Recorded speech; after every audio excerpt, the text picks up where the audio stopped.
Buenos días, vamos a empezar.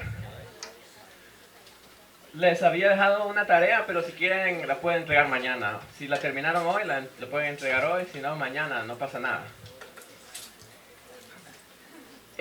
Hoy vamos a tener la clase que se va a enfocar en modelos no paramétricos. Vamos a hablar un poquito de varios modelos, varios métodos. Y el día de mañana parece que tengo que darles una evaluación. Entonces va a consistir de un pequeño examen de 3 o 4 problemas. 2 que van a ser bien fáciles y uno que va a ser un poquito más difícil. Y pues ustedes pueden hacer lo que puedan y van a poder utilizar las notas de la clase. Las pueden traer en papel. No hay problema de eso. No espero que se memoricen nada, ¿no? Hoy en día nadie se memoriza cosas. Con tal de que entiendan y sepan aplicar los conceptos, eso es lo primordial. Y también el día de hoy vamos a tener una sesión de R, donde vamos a hacer algún ejemplo de lo que vimos ayer.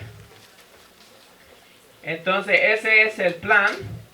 Hoy concluiríamos con el material, mañana la evaluación, mañana entregan la tarea y la cuestión de R en la tarde de hoy. ¿Hay alguna pregunta de las cuestiones logísticas o estamos todos claros? No hay preguntas. Bueno, voy a empezar entonces. Quiero empezar dándoles las herramientas matemáticas que se utilizan para estudiar desde un punto de vista matemático diferentes métodos estadísticos. Métodos como redes neuronales, métodos como métodos de kernel, algoritmos relacionados con splines, todo ese tipo de cosas. Todos esos métodos se pueden ver desde un punto de vista común y se pueden estudiar sus propiedades. La razón por la cual uno estudia las propiedades de estos algoritmos es porque hoy en día existen muchos algoritmos. Casi cada persona puede proponer un algoritmo nuevo. Pero de entre todos esos algoritmos que la gente propone, ¿cómo sabemos si el algoritmo que se propone es algo razonable? Eso es una pregunta que se tiene que hacer. Porque hay que distinguir entre todos los métodos cuáles son los que sí tienen propiedades útiles que se pueden aplicar a problemas interesantes. Entonces, generalmente como funciona es, hay gente que propone algoritmos nuevos que nunca se han utilizado, pues son novedosos, y los que lo proponen o alguien más tratan de explicar un poco matemáticamente cuáles son las virtudes y defectos de los algoritmos, para que quienes no conocen el método nuevo puedan entender qué están haciendo cuando utilizan esos métodos. Entonces, es por ello que hay un interés de la comunidad de estadística y de aprendizaje autónomo por entender en qué escenarios funcionan los algoritmos que se estudian. Y para los algoritmos que ya se sabe que funcionan bien empíricamente, se desea entender por qué funcionan bien. Es como les decía, en siglos pasados se quería entender el universo, cómo funciona la gravedad, cómo funcionan las leyes del universo. Ahora queremos entender cómo funcionan los algoritmos. ¿Por qué funcionan los algoritmos? Si ya tenemos un problema para el que existe un algoritmo, ¿hay alguna manera de mejorar ese algoritmo o hemos alcanzado el límite matemático de lo que se puede hacer? Esas preguntas se pueden estudiar matemáticamente.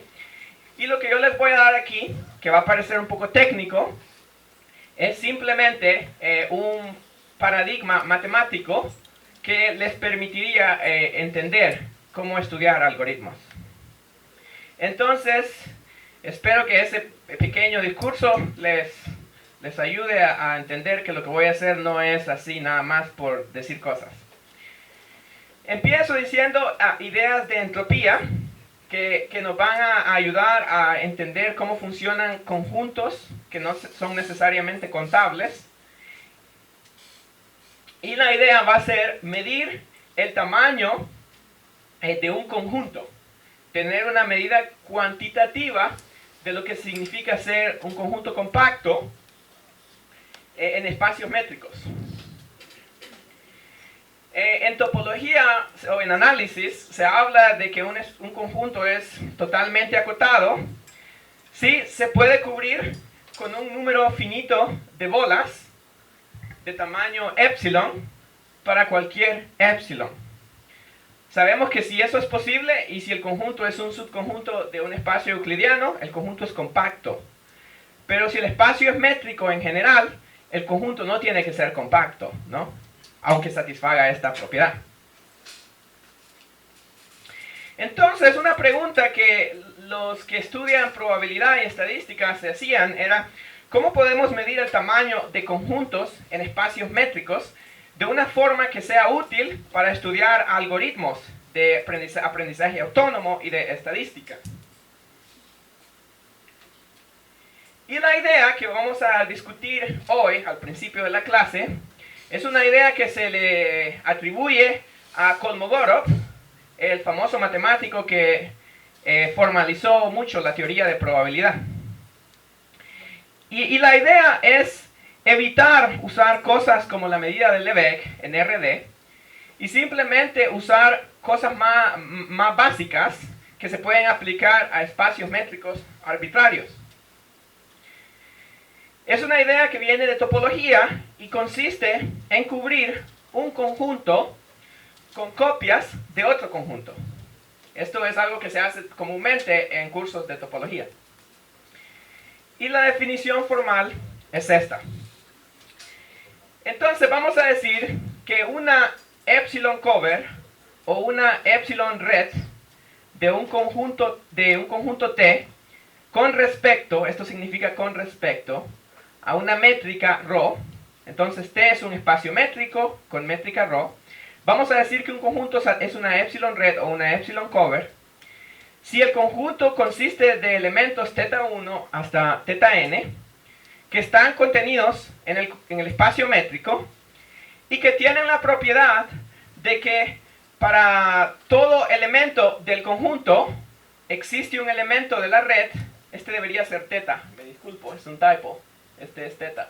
Para todo θ en el conjunto existe un elemento de la red tal que la distancia entre el punto y el elemento de la red es menor o igual que epsilon. Es como que tenemos una red que cubre el espacio métrico T.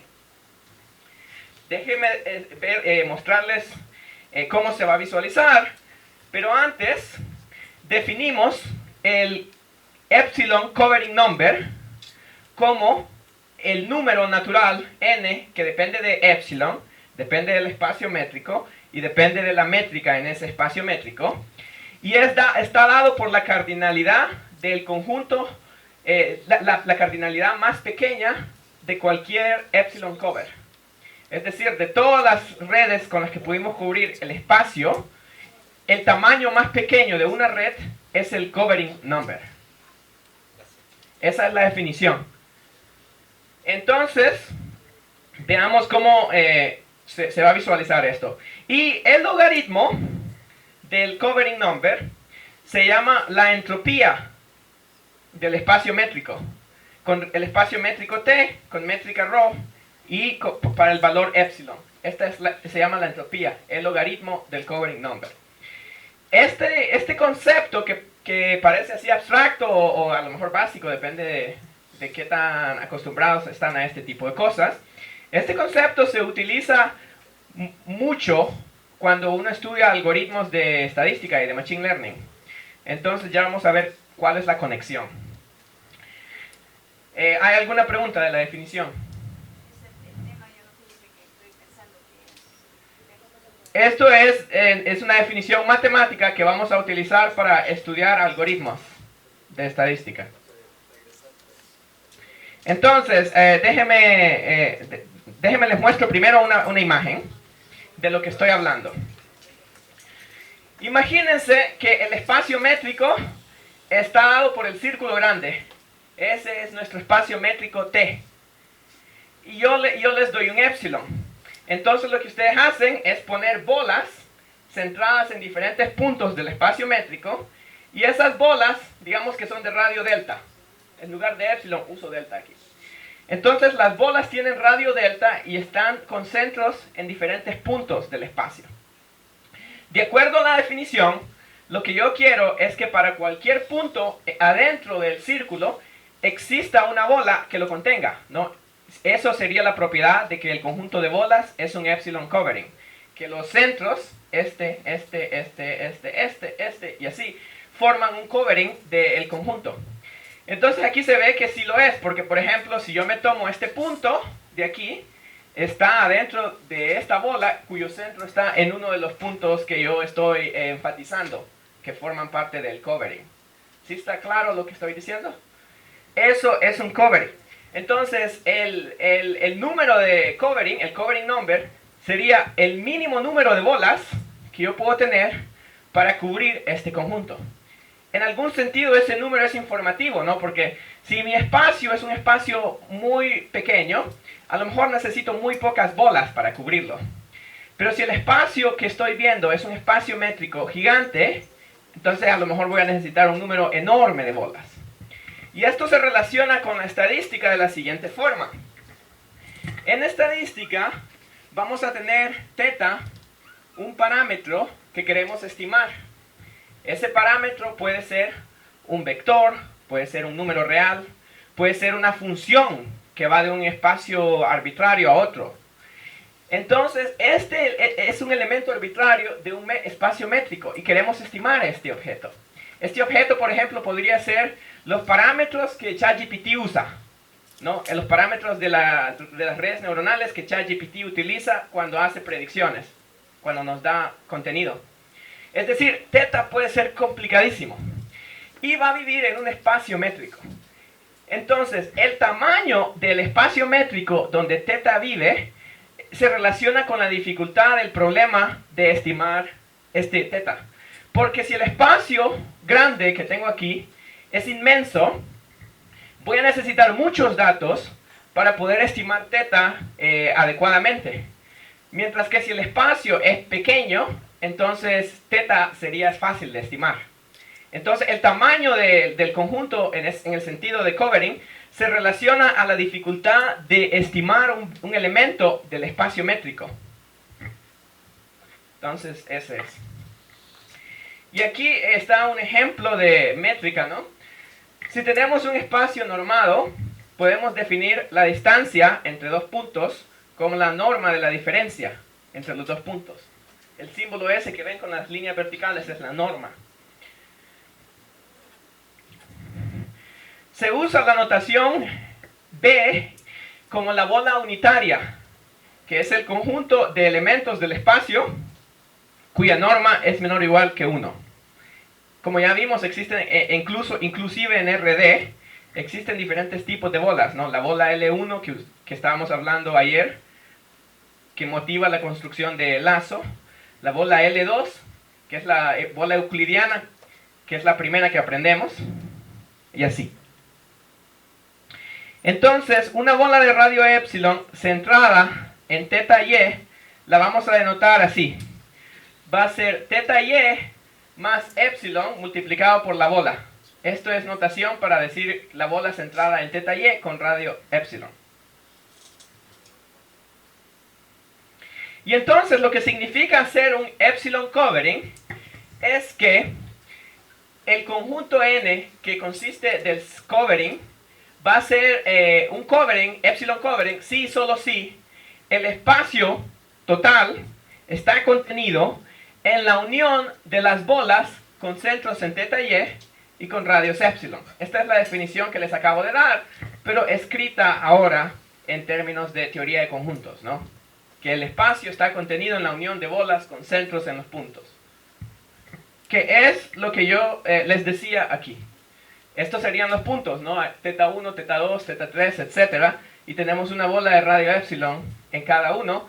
Y la unión de estas bolas contiene al círculo grande, que el círculo grande es mi espacio métrico total, T. ¿Alguna pregunta? Me imagino, han tomado cursos de topología? ¿Quién ha tomado cursos de topología? La mayoría. Entonces han visto cosas de este estilo, ¿no? A lo mejor no definieron el covering number, pero sí usaban bolas para cubrir espacios. Aquí está un concepto relacionado al concepto de covering, y este es el concepto de packing number. Un epsilon packing, o una epsilon separación de un conjunto T, con respecto a la métrica ρ, va a ser un conjunto de puntos en el espacio T, θ1 hasta θn son los puntos, que tienen la propiedad de que estos puntos se separan entre sí por epsilon. De ahí el nombre epsilon separación. Si yo me tomo cualesquiera dos puntos del conjunto M, para que sea una epsilon separación, simplemente requiero que los dos puntos que tomé están separados por al menos epsilon. Ok, esta es otra noción. Y si lo pensamos, si el conjunto T es muy complicado, pues para cualquier epsilon que yo les dé, van a ser capaces de encontrar muchos puntos que estén epsilon separados, ¿no? Si el conjunto es inmenso. Si el conjunto es pequeño, van a necesitar menos puntos adentro del conjunto que estén epsilon separados, si el conjunto es un conjunto muy pequeño. Entonces, también para esto, podemos hablar de lo que se conoce como epsilon packing number. Y esta es la cardinalidad como conjunto del packing más grande que se pueda tener para el epsilon dado. Es el tamaño más grande de un packing, con epsilon como la separación. Y esto en un sentido mide el tamaño del conjunto, ¿no? Si el conjunto es bien complicado, vamos a ser capaces de encontrar puntos que están epsilon separados y vamos a poder encontrar muchísimos de ellos. Si el conjunto es pequeño, pues a lo mejor no podemos encontrar tantos puntos así. ¿Alguna pregunta de esta definición? Visualicemos cómo se ve. Aquí, de nuevo, el círculo grande, ese es el conjunto T. Y quiero darles una separación. En este caso, la separación va a ser delta separation. Entonces, los puntos de la delta separation van a ser este y este. Todos los que están en gris. Y para que estos puntos estén delta separados, lo que yo quiero es que la distancia entre ellos sea mayor o igual que delta. Y si lo vemos aquí, pues aquí lo que hice fue dibujar bolas de radio delta entre 2, que son tangentes en algunos casos. La distancia aquí es al menos delta, la distancia aquí es al menos delta, al menos delta. En todos los casos se cumple que la distancia entre los puntos es al menos delta. Entonces los puntos están delta separados. Y si yo puedo meter muchísimos puntos aquí que estén delta separados, significa que el conjunto es más complicado. Tiene un tamaño más grande. Y esta fue ideas, como les digo, de Kolmogorov para medir conjuntos en espacios métricos, sin necesidad de involucrar conjuntos abiertos, sin necesidad de involucrar medidas de Lebesgue. Es una construcción bastante sencilla. ¿Alguna pregunta? ¿No? Aquí les doy un ejemplo. Consideren el conjunto de menos 1 a 1. Con la métrica, para dos números reales, la distancia es el valor absoluto de la diferencia de dos números reales. Se puede construir un covering number, epsilon covering, tomando el intervalo menos 1 a 1 y construyendo una rejilla desde menos 1 hasta 1, donde los puntos están más o menos separados por epsilon. Entonces podemos construir θi de esta forma, de manera que θ1, θ2, θ3, todos están separados por una distancia más o menos epsilon. Eso se puede hacer. Y entonces con esa construcción uno puede verificar que los puntos de la rejilla θ1 hasta θl forman un epsilon covering del conjunto menos 1 a 1. Entonces, como el número de puntos de esa rejilla es más o menos así, L más 1, eso es de este orden, Y entonces el covering number va a ser menor o igual que el número de elementos de un epsilon covering en particular, porque el covering number es el mínimo número de puntos que necesitamos. Si queremos dar una upper bound, una cota superior, nada más hay que construir un ejemplo de un epsilon covering y el número de elementos de ese epsilon covering sería una cota superior para el covering number. Entonces, en el caso de menos 1, 1 con la distancia euclidiana, el orden una cota superior al covering number es esta, 1 entre epsilon más 1. Y en d dimensiones se puede probar usando la misma construcción, pero d veces. Se puede probar que el covering number del cubo unitario en d dimensiones con la norma infinito de vectores, el covering number se comporta así, crece de manera exponencial en 1 sobre epsilon. Ok, este es un ejemplo sencillo. Aquí hay un lema que se los dejo como ejercicio para ver si sí entienden las dos definiciones de covering number y de packing number. El lema dice que para todo epsilon, el covering number está relacionado con el packing number, en el sentido de que esta desigualdad se cumple, y además el packing number está acotado por el covering number si ponemos 2 epsilon adentro de la definición de packing number. Básicamente las dos cantidades nos dicen lo mismo, son más o menos del mismo orden, el packing number y el covering number.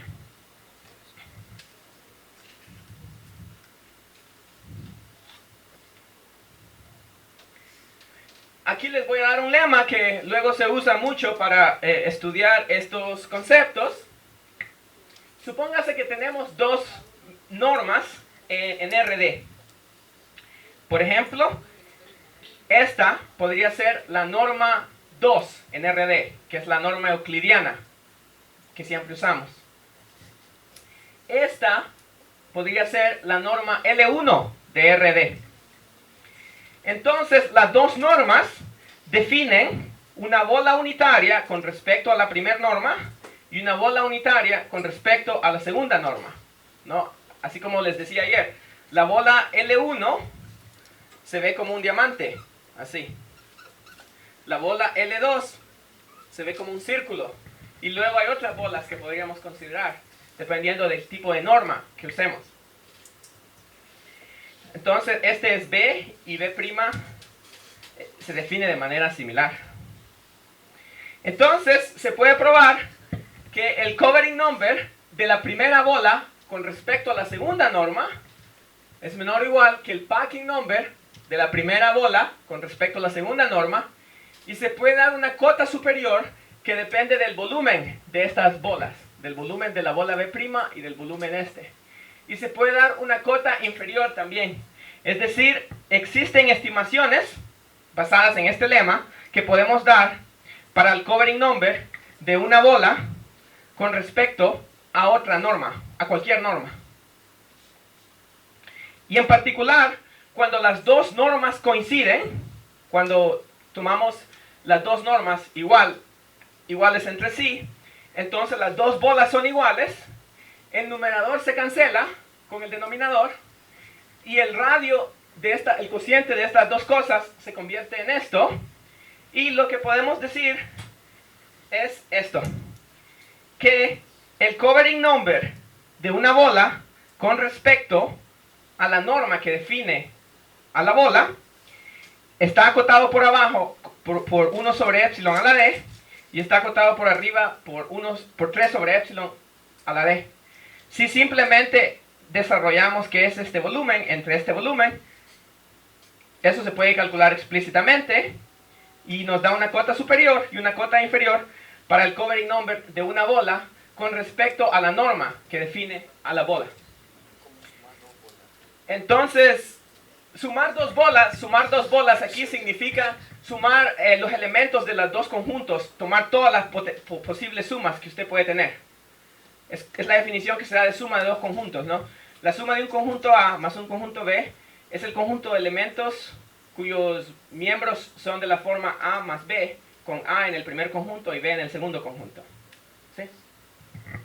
Entonces, pero lo importante es este resultado. El covering number de una bola con respecto a su norma es más o menos de este orden. Epsilon a la potencia menos D. Nos da una estimación. Aquí está una prueba que por ahorita me voy a saltar. Si quieren la pueden ver. Es bastante elemental. Entonces, ¿por qué está conectado esto con estadística? ¿Cuál es la conexión entre covering number y estadística? Esa conexión se da a través de este teorema celebrado. Este teorema es uno de los más importantes en statistical learning, en aprendizaje estadístico, para analizar métodos de estadística modernos o de machine learning. La mayoría de papers de investigación, artículos de investigación, que hacen teoría, de alguna forma u otra, utilizan este resultado. Entonces, déjenme les explico qué dice el resultado. Supongan que tienen un espacio métrico separable. Separable, si ustedes se acuerdan de análisis, significa que hay un conjunto denso contable. Entonces, este es mi espacio métrico. Y lo que estoy pensando es que el espacio métrico en estadística va a ser el espacio donde mi parámetro vive. Entonces, T es como el conjunto de objetos que contiene a la cosa que yo quiero estimar. Entonces, aquí tenemos algunas cosas técnicas. Tenemos un proceso estocástico. Pero a diferencia de los procesos estocásticos que se enseñan generalmente en licenciatura, en los que tenemos procesos estocásticos que evolucionan con el tiempo, este proceso estocástico está indexado por un espacio métrico T arbitrario. ¿Sí? Por ejemplo, T podría ser el espacio de funciones continuas. Entonces, para cada función continua, yo tengo un xt, que es una variable aleatoria. A eso me refiero por un proceso estocástico indexado por T. T podría ser también los números naturales. T igual a 1, T igual a 2, T igual a 3. Y entonces, en ese caso, recupero los procesos estocásticos que ustedes aprenden generalmente, ¿no? Pero aquí T puede ser cualquier cosa. También suponemos que el proceso estocástico tiene caminos continuos, lo que básicamente significa es que si yo veo a la función de t a xt como una función que va de t a los números reales, del espacio métrico a los números reales, esta función es continua con respecto a la métrica de d y con respecto a la distancia euclidiana. Se puede definir continuidad, entonces pedimos que esa función es continua. Con esas condiciones, lo que después pedimos es que xt menos xs es una variable aleatoria subgaussiana, en el sentido que aprendimos en la clase. Y que sea subgaussiana significa que se concentra alrededor de 0, en el sentido de que esta desigualdad se cumple. Pero el parámetro de subgaussianidad, que está relacionado con la varianza de los datos, aparece aquí y depende de la distancia entre S y T. Si S y T están más lejos entre sí, entonces esta desigualdad de concentración la puedo usar, pero el parámetro que aparece aquí va a ser más grande, ¿no? Y entonces para dar un resultado de alta probabilidad, voy a necesitar un U más grande aquí. Pero esta es la condición, que xt menos xs es subgaussiana. Entonces con eso se puede probar que el valor esperado del supremo de valores en t en el espacio métrico de esta diferencia xt menos xt0 en el valor absoluto, esta cosa de aquí va a ser un valor determinístico porque tomamos valor esperado. Adentro tenemos una variable aleatoria. Y lo que uno esperaría es que si el conjunto T es muy complicado, tenemos muchísimas opciones para tomar el supremo. Entre más complicado T es, hay más opciones para tomar el supremo. Eso significa que el supremo va a ser más grande en general cuando T sea más complejo. Y esta cantidad, que es una cantidad estadística, puramente estadística, porque xt es una variable aleatoria, xt0 es una variable aleatoria, t0 aquí es un valor fijo en el espacio métrico. Esta variable aleatoria, que nada más es algo estadístico o probabilístico, se relaciona con el covering number que acabamos de introducir de forma que podemos dar una cota superior que involucra una constante y una integral, y la integral es la integral del logaritmo del covering number. Es decir, si queremos una cota superior en el valor esperado de este proceso, que le llaman proceso estocástico, lo que hay que hacer es entender el espacio métrico T, entender cómo ese espacio métrico se ve, calcular alguna cota superior en el covering number y luego utilizar esta desigualdad. Y eso nos daría una cota superior en el valor esperado del proceso. En estadística, lo que sucede es que procesos estocásticos de este estilo aparecen cuando cuando hacemos el análisis matemático de un método. Generalmente aparecen cosas de este estilo. Entonces la herramienta para acotar su valor esperado es esta desigualdad, pero esta desigualdad requiere que uno estudie el covering number del espacio métrico T. Y estudiar el covering number del espacio métrico es un problema meramente de análisis, no es un problema de estadística, es un problema de análisis. Y hay gente que son buenos matemáticos, que hacen análisis armónico, cosas así, y ellos estudian los covering numbers de conjuntos métricos, de espacios métricos, perdón, que son interesantes en aplicaciones.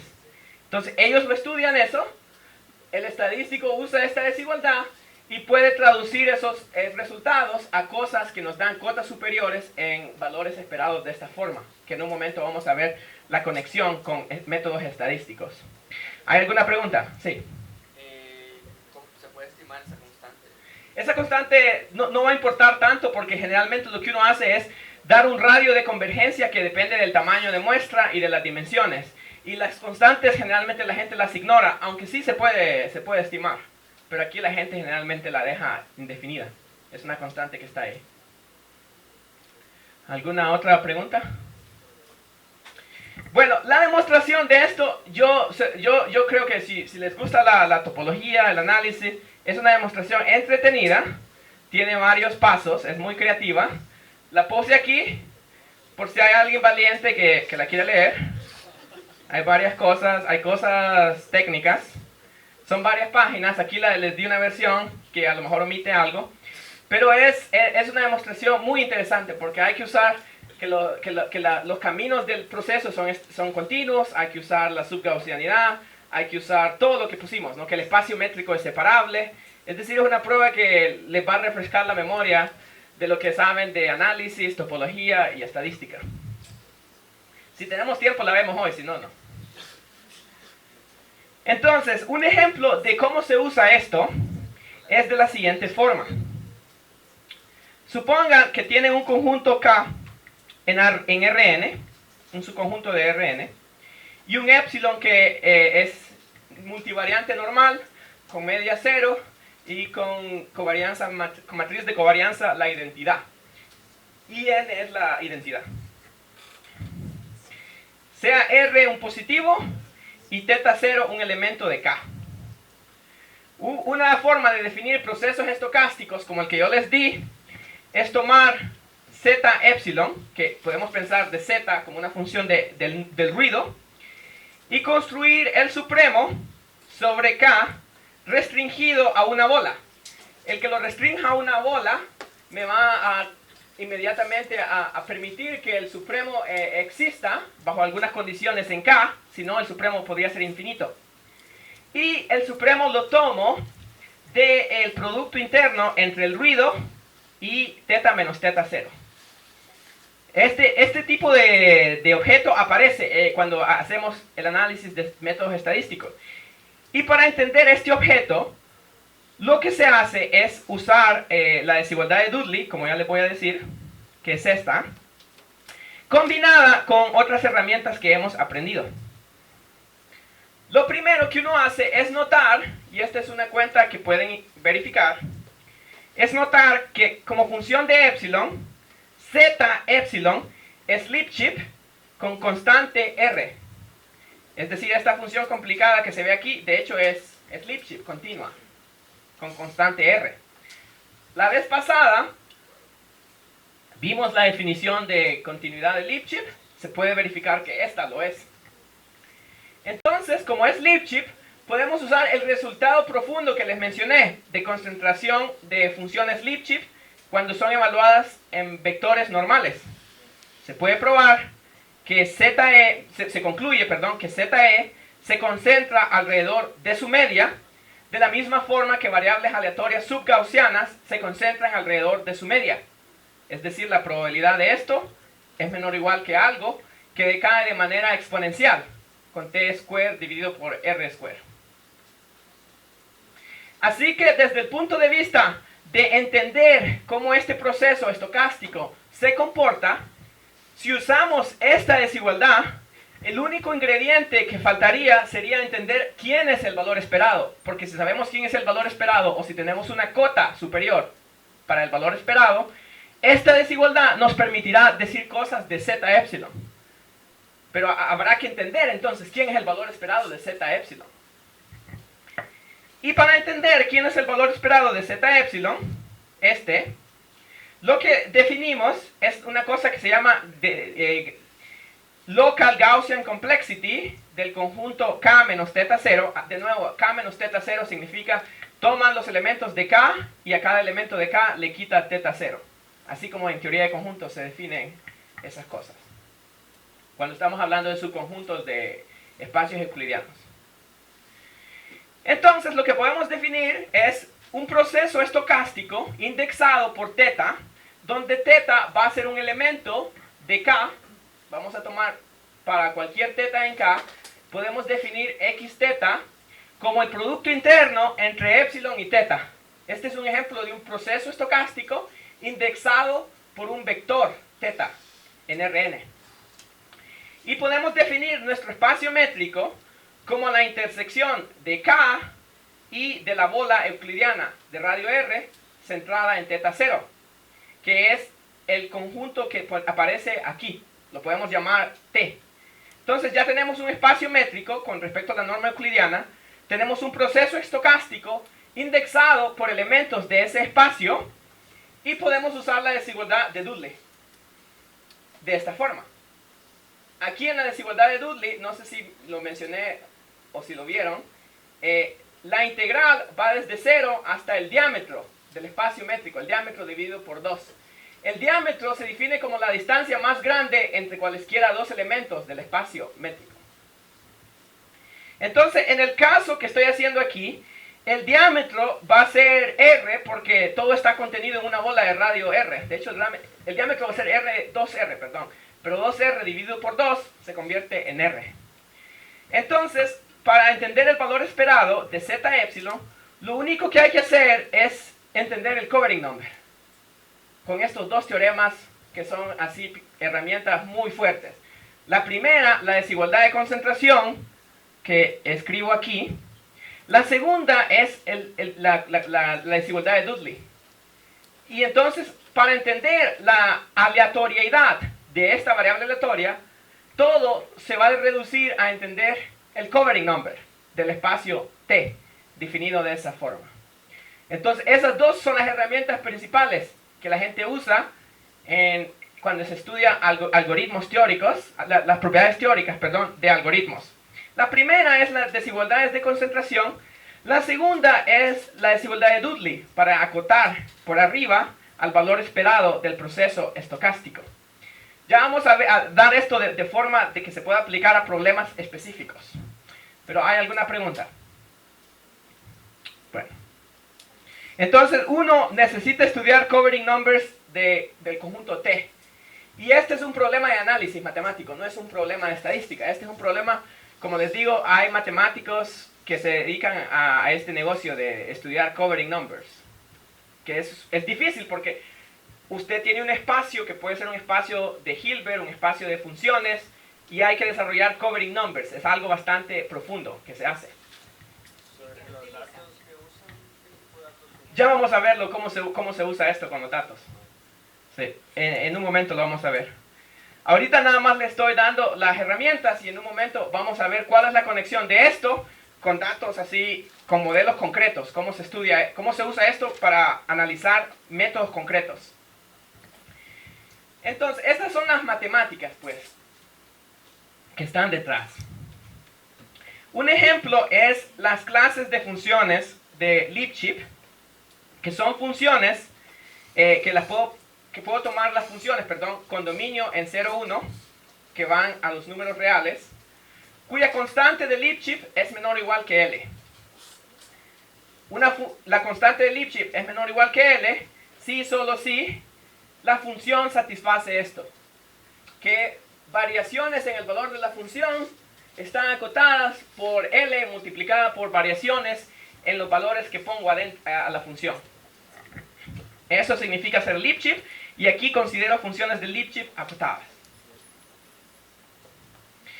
Se puede probar que el número de entropía de las funciones Lipschitz, que es el logaritmo del covering number, de esta clase de funciones Lipschitz, con respecto a la norma infinito, se puede probar que es del orden L dividido por delta. Es decir, si yo quiero cubrir el espacio de funciones FL, yo voy a necesitar el siguiente número de funciones. A ver. Aquí lo que voy a ilustrar es una cosa que se llama Curse of Dimensionality, la maldición de la dimensión. Pero empezamos aquí con D igual a 1. Entonces tenemos dimensión 1. Si yo tomo la exponencial en ambos lados, lo que me queda es que n delta del espacio con respecto a la norma infinito, esta cosa es exponencial en L dividido por delta. Lo que esto significa es que si yo quiero tener una colección de funciones, f1 hasta fn, que me cubran a todas las funciones en la clase Lipschitz, si yo quiero cubrir cualquier función f de la clase Lipschitz con una función fi de la colección, de manera que esto sea delta, es decir, si yo quiero tener estimadores razonables de cualquier función Lipschitz, el número de funciones Lipschitz que yo necesito es exponencial en L sobre delta. Es decir, necesito una cantidad enorme de funciones Lipschitz para poder garantizar que si yo les doy una función arbitraria, esa función arbitraria está cercana a alguna de las funciones Lipschitz. Entonces, eso es lo que significa es que estimar una función Lipschitz es difícil usando datos reales, porque estar cerca de la función Lipschitz requiere un número enorme de funciones. Y si se requiere un número enorme de funciones, se van a requerir un número enorme de datos para distinguir de entre todas esas funciones cuál es la que está cerca a la función que yo ando buscando. Ese es el problema. Lo que voy a hacer ahorita es dar un argumento geométrico de por qué el covering number está acotado por abajo de esta forma. E a la c LD, donde c es una constante. Entonces eso me va a dar una cota inferior. Aquí. Para construir la cota inferior, lo que voy a hacer es que el covering number está acotado por abajo por el packing number, y voy a probar que el packing number está acotado por abajo de esta forma. El packing number es, como les decía, la mínima separación, el mínimo número de funciones que yo puedo tener que están separadas entre sí por distancia, en este caso 2 delta. Voy a construir una secuencia de funciones que, dada un delta, las funciones en mi secuencia van a estar separadas por 2 delta en el sentido de esta norma. Si yo doy eso, inmediatamente obtengo una cota inferior, y la desigualdad me da la cota inferior en la covering number. Y la idea es hacer un embedimiento del conjunto -1, 1 a la m en el espacio de funciones. Ya van a ver geométricamente cómo lo hacen. Entonces, aquí está la idea. Yo lo que quiero hacer es ilustrar cómo la gente construye estas cotas en los covering number y en el packing number. Entonces, tenemos el espacio f de funciones Lipschitz, y lo que yo quiero estudiar es lo siguiente. Quiero construir funciones f1 hasta fn que sean funciones Lipschitz tales que la distancia entre i y la distancia entre y, lo voy a escribir explícito, tal es que el supremo de x en 0, 1 de la distancia entre fi y fi es mayor o igual que 2 delta. Eso es lo que quiero construir. Una separación de las funciones en términos de la norma de infinito. Y separación en términos de la norma de infinito significa que el supremo sobre el dominio de la diferencia entre las funciones sea mayor o igual que 2 delta. Yo quiero que dado delta mayor que 0, construir n funciones con esta propiedad, que estén separadas. Y entonces la idea es esta. Uno se toma una cuadrícula como esta. Bueno, de hecho aquí en la cuadrícula le llamo epsilon, entonces le cambio de delta a epsilon para ser consistente. Entonces lo que hacemos es tomar el plano real y construir una cuadrícula donde cada dimensión aquí es epsilon, epsilon, epsilon, epsilon, epsilon, epsilon. Y cada dimensión aquí es L epsilon, L epsilon, L epsilon, L epsilon. Son rectángulos donde el lado Y mide L epsilon y el lado X mide L epsilon. Y entonces lo que se hace es, se toma el origen y desde el origen uno dibuja una línea para abajo o para arriba. A cada paso usted va para abajo o para arriba. Entonces aquí yo me voy abajo, abajo, abajo, abajo, abajo, arriba, hasta que llego al final. Esta función es una función lineal a pedazos y se puede verificar que es Lipschitz. Pero también puedo tomar otra ruta diferente. Puedo irme abajo, arriba, arriba, arriba, arriba, hasta abajo, arriba. ¿Cómo decides? Cualquier combinación. Entonces, a todos los posibles caminos, no hay una regla. Para todos los posibles caminos, yo obtengo una función diferente. ¿Sí? Entonces, ¿cuántos caminos hay? Bueno, la primera decisión es arriba o abajo. Hay dos opciones para la primera decisión.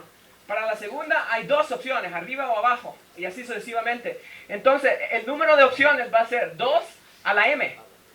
2 a la m, cada vez voy arriba o abajo. Entonces, puedo construir 2 a la m funciones que tienen esta propiedad. Porque si se fijan, si las funciones son diferentes entre sí, significa que hay una parte donde la distancia entre ellas es 2 delta. Si no, serían la misma función. Entonces, hay 2 a la m funciones que son Lipschitz, tales que la separación entre ellas es 2 delta. Esto lo demuestra geométricamente.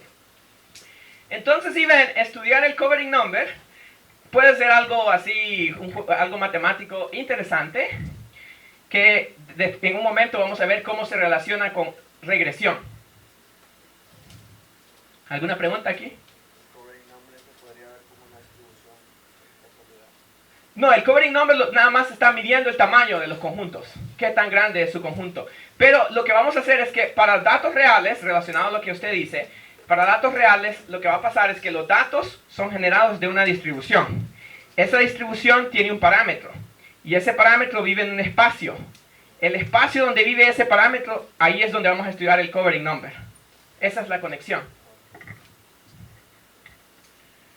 Entonces, esto se puede hacer formal, pero la figura creo que habla 1000 veces más que los detalles técnicos, ¿no? Dígame. Entonces, en dimensión D también se puede hacer este jueguito de construir figuras así y analizar el covering number. Se puede probar que el logaritmo del covering number del espacio de funciones Lipschitz en D dimensiones es L entre D a la D.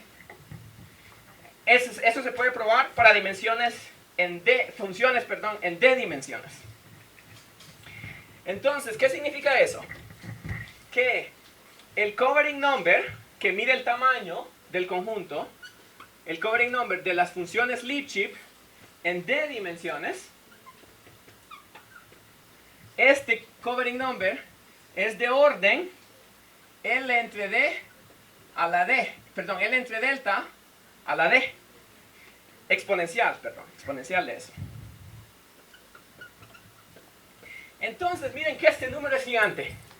Este número es gigante porque es la exponencial de una potencia que depende de la dimensión D.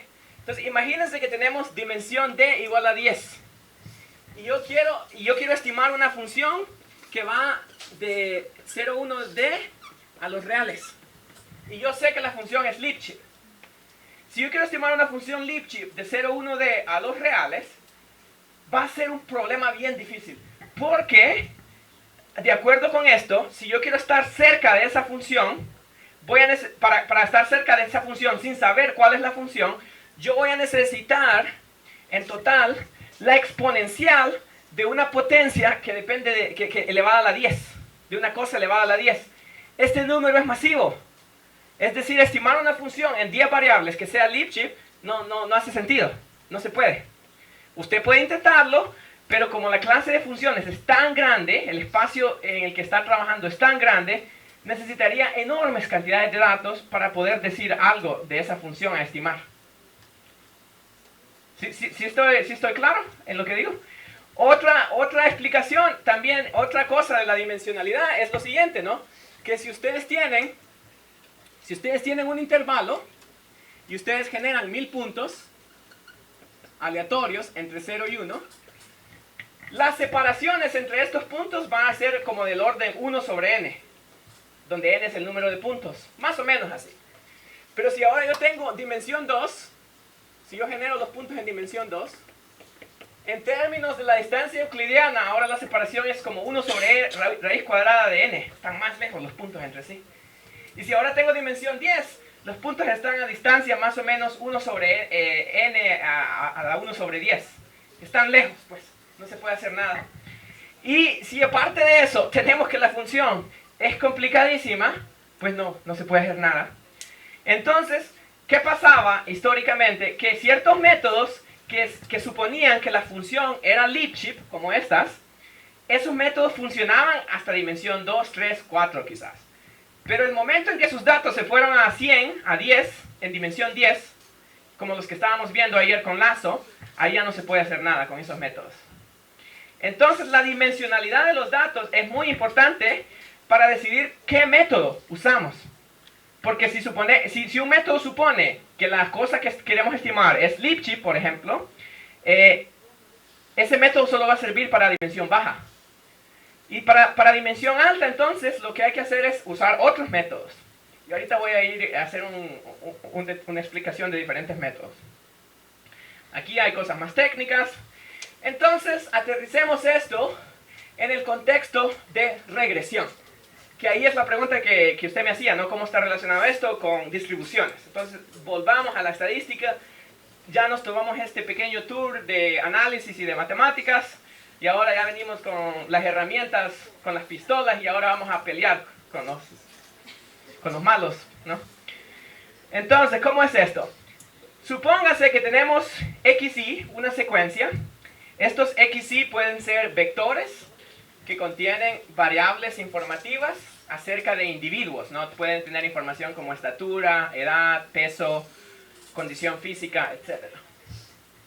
El YI puede ser una respuesta es la respuesta para el individuo Y. Este puede ser, por ejemplo, el porcentaje de grasa corporal. Puede ser alguna medición relacionada a la actividad del corazón. Puede ser el resultado de algún examen de sangre, etc. Es algo que queremos predecir. Entonces, en regresión no paramétrica, suponemos que los datos han sido generados con la ecuación YI igual a una función f estrella evaluada en XY más ruido. El ruido aquí es BI. Entonces lo único que uno observa es esto y esto. El BI son variables aleatorias que no observamos. Y el f estrella es una función desconocida que queremos estimar. Basados en los datos, queremos decir algo acerca de la función f estrella.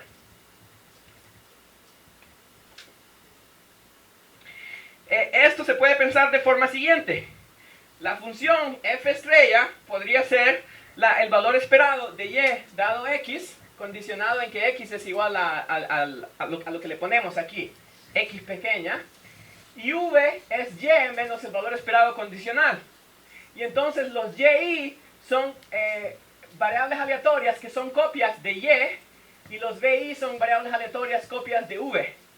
Así podemos pensar. Entonces todas las mediciones son copias de esta ecuación. y igual a f estrella x más v. Típicamente, se supone que los errores de medición son gaussianos multiplicados por un parámetro sigma. Esta suposición no es tan importante. De hecho, los errores de medición no tienen por qué ser gaussianos, podrían ser subgaussianos, como hemos estado viendo. También podrían ser con varianzas diferentes. Y de hecho podrían hasta tener varianzas que dependan del XY. Es decir, WI podría tener una varianza que dependa de XY. Esas cosas se pueden incluir, pero aquí para hacerlo más sencillo, simplemente requiero que los WI son normales 0, 1. Entonces, este es el modelo de regresión no paramétrica que la mayoría de los métodos han utilizado por décadas.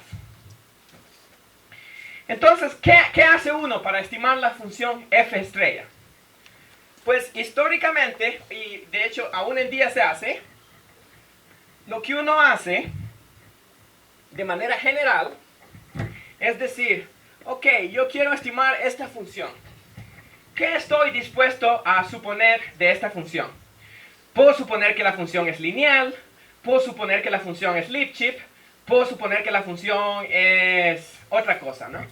Entonces lo que uno hace es suponer que su función pertenece a una clase f, que va a ser una clase de funciones que van del dominio 0,1D a R. Si suponemos que las covariables están en 0,1D, por ejemplo.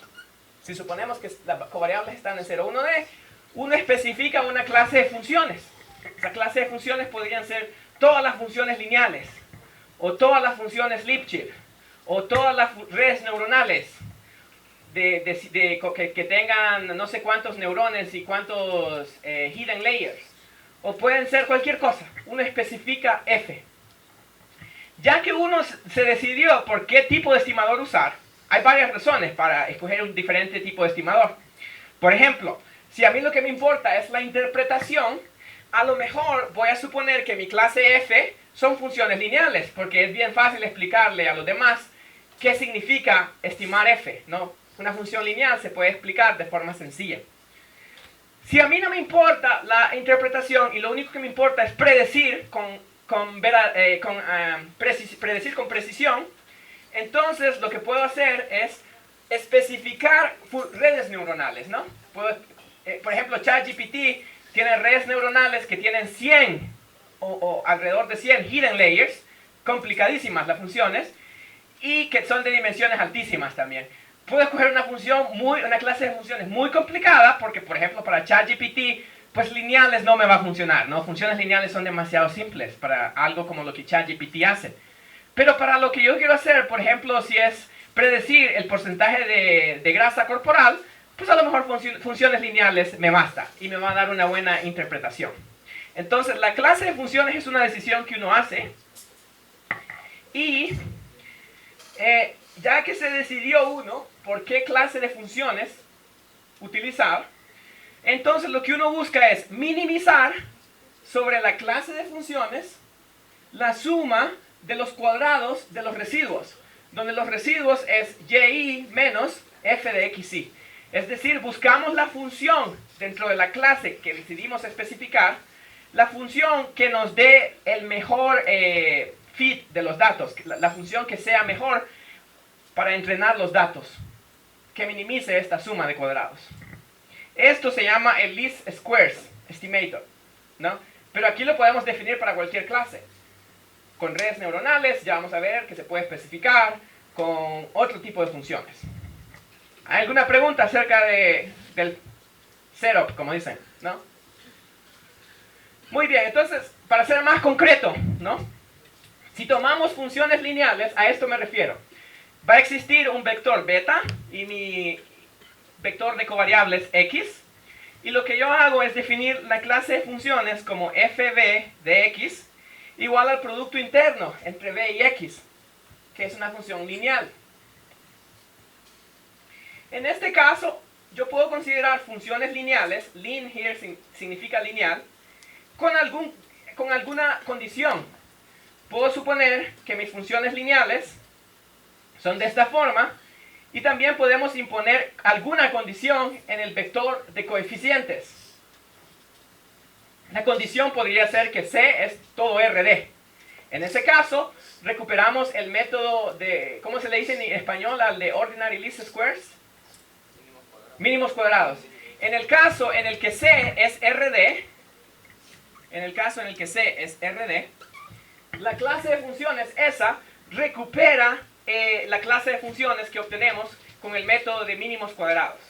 O sea, el método de mínimos cuadrados es un ejemplo particular de esto. Pero también podemos considerar otro tipo de condiciones. El conjunto C podría ser un subconjunto de RD que no incluye a todo lo que hay en RD.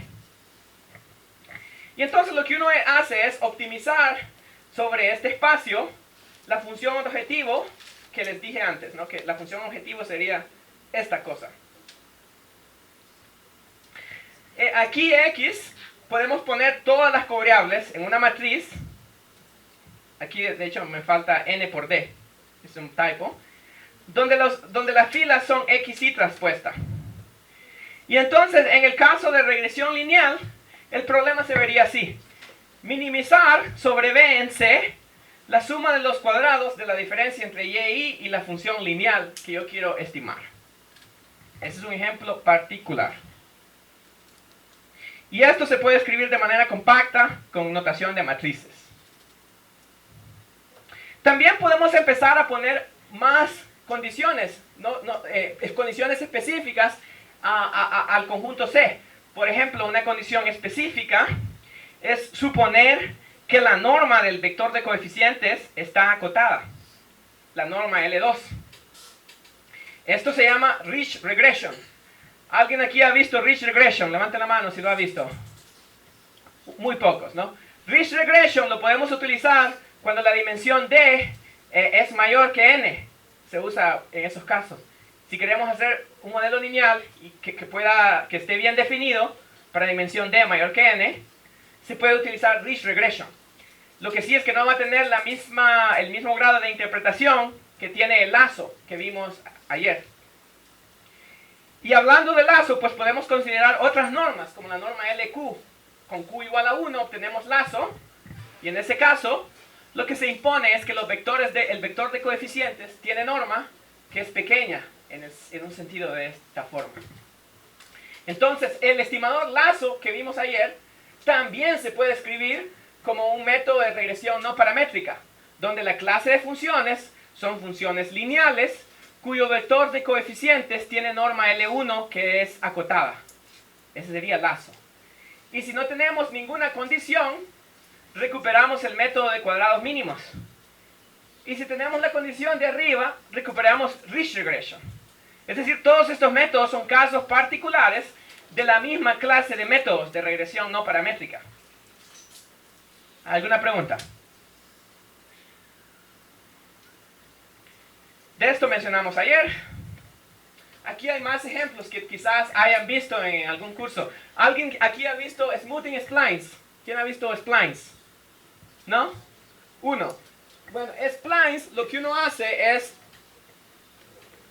suponer que la función que uno está estimando, la función f, estrella, es suave. Por ejemplo, supongamos que la función que queremos estimar es de una variable. En el caso de splines, lo que uno hace es suponer que es una función suave como esta, por ejemplo. Se puede formalizar un poco más. Entonces, bajo algunas condiciones, se puede estimar una función suave así. Eso se puede capturar considerando la siguiente clase de funciones.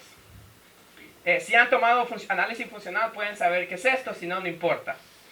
La clase de funciones sería funciones que van de 0 a 1 hasta los reales, que son funciones cuya segunda derivada tiene norma L2 acotada. Ese es otro ejemplo.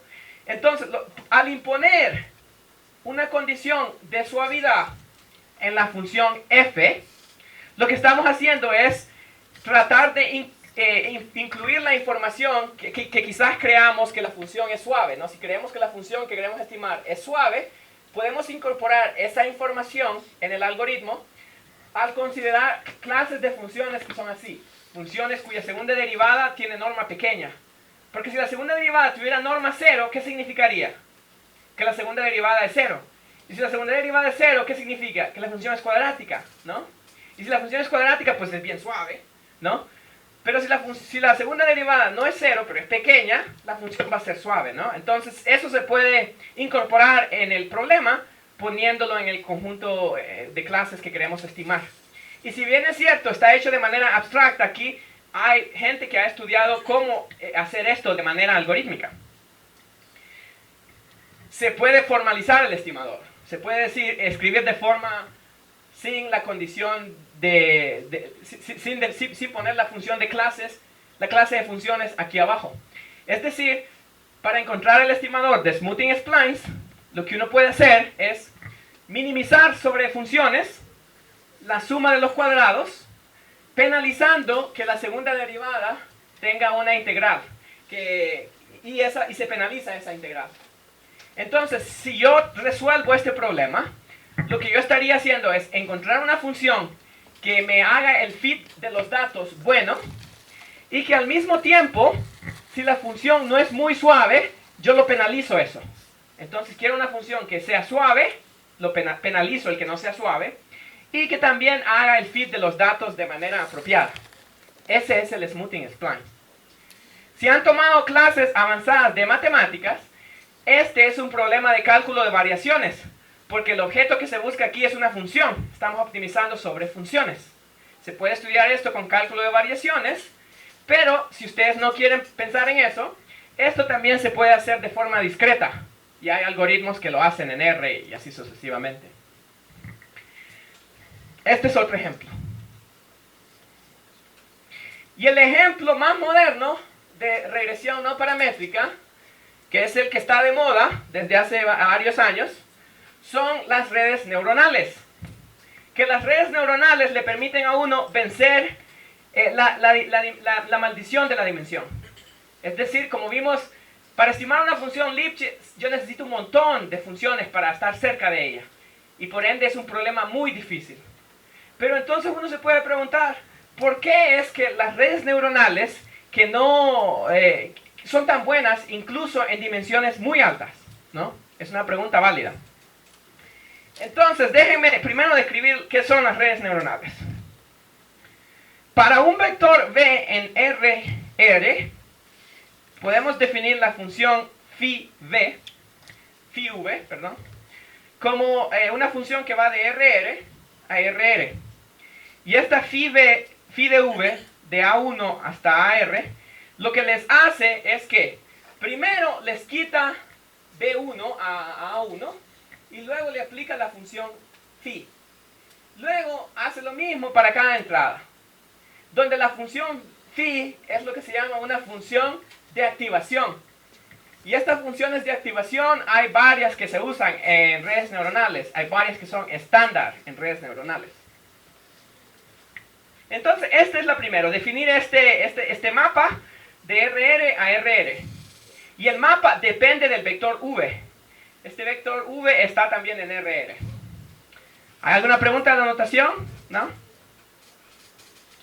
La que está de moda hoy en día es la función ReLU. Esta función ReLU.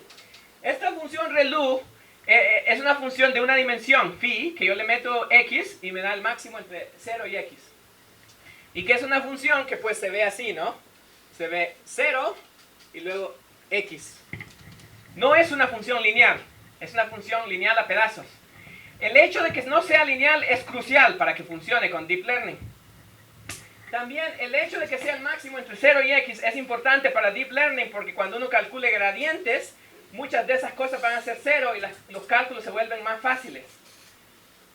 Lo que sí es que esta función no es diferenciable, no es diferenciable en 0. Esta es la que se usa hoy en día en Deep Learning. Casi todos los métodos usan esta.